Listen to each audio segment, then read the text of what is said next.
நான் சொல்வது என்னவென்றால், பழமையான கலாச்சார நடைமுறைகளை மீட்டெடுப்பது ஒரு விஷயம்தான்.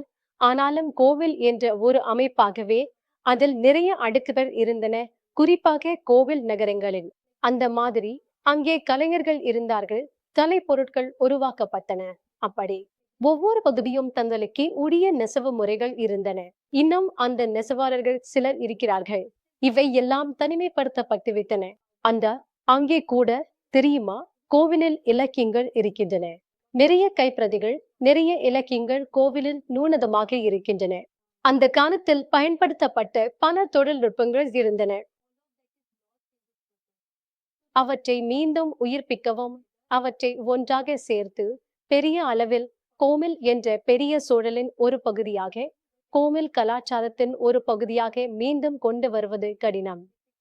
ஏனெனில் அது சமூகம் கோவில்களை எப்படி பார்க்கிறது என்பதையே சார்ந்திருக்கிறது.